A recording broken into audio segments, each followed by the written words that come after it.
Fed Chairman Ben Bernanke spoke to the Boston Federal Reserve Bank today, saying he sees a case for further action by the central bank. And while much of his speech echoed what he has said in the past, there were some key differences from his Jackson Hole speech in August. Joining me now is Diane Swonk, chief economist for Mesirow Financial Inc. She was named one of the top forecasters in the country by the Wall Street Journal, also one of the most influential women in business in Chicago by the Chicago Sun-Times. Diane, thank you so much for joining us. Let me ask you, first of all, what were the key differences in these two speeches here? From Jackson Hole to today, how has Ben Bernanke changed his tone? Well, you know, I think the commitment and the argument, the rationale for QE2 was much stronger. He talked about inflation needing a buffer, which really underscores what was in the Fed statement that we saw, the last Fed statement, that, you know, the Fed was out of its dual mandate, that inflation was too low, but that idea that inflation needed to be, we needed to reinflate the economy came through. The other issue was on unemployment. He talked about unemployment being cyclical, more cyclical in nature than structural. There's a lot of debate about that right now, but that said, if it's cyclical, it's something the Fed might have an influence on, where if it's structural, they'd have less influence on it. And so he was really laying out the rationale for doing QE2. You know, yesterday we talked with Ed Yardeni. He said he thinks we're out of this soft patch, and very few economists expect us to slip back into a recession, at least this quarter. David Malpass was just on. He thinks we're out of the soft patch because of the retail numbers. We just heard from Gigi that we're expecting great holiday sales. Is the Fed just being impatient here?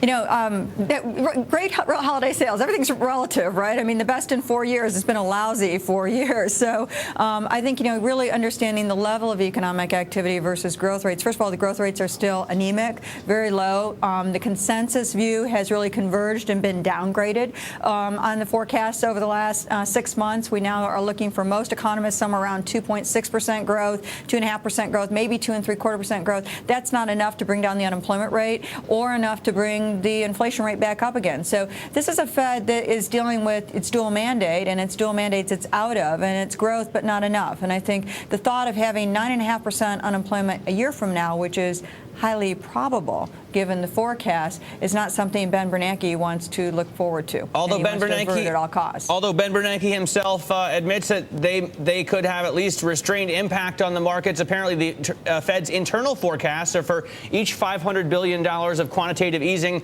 to only reduce unemployment by 0.2%, which isn't very much, especially if it drives up oil prices at the same time. Now, there's no question that there's mixed economic impacts, and there are somewhat limited estimates. It also brings into question how much is the Fed willing to go. I was sort of startled myself recently hearing Larry Meyer, when I was on another show and another network with him, former Fed governor, say, you know, it could be as much as $1.5 trillion that the Fed does in additional quantitative easing. That one, you know, sort of threw me off a little bit. It's amazing how these numbers, you know, billions used to be a big number. Now trillions are sort of tossed about as if they're nothing. I think there's another issue that's important out there as well, and that is that we aren't taking into account the fact that other central banks around the world are beginning to talk about quantitative easing as well. Bank of Japan has already begun to do it. Now the Bank of England is talking about doing it. And, you know, we do know coordinated impacts have a bigger effect than effects on their own, any individual central bank moving. And so this is sort of the whole being bigger than the sum of its parts. And I think that may be one place where we might be surprised on the upside on what quantitative easing does. Now, that may just be hopeful thinking, but I think it's worth thinking about. What about the dangers to the dollar? David Malpass was just on talking about that. Clearly, the Fed, even if it's not, you know, directly looking to devalue the currency, it is doing that. Is that a concern as well as a capital flight from this country?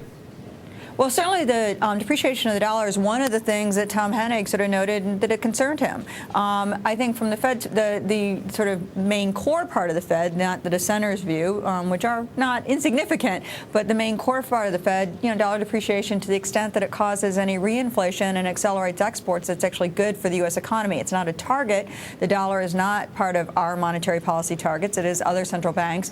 But I do think it is a residual that is not all that unwelcome, even though it has some unwelcome effects. All right. Hey, Diane, we appreciate you spending some time with us. Diane Swonk there, chief economist from Mesirow Financial Holdings.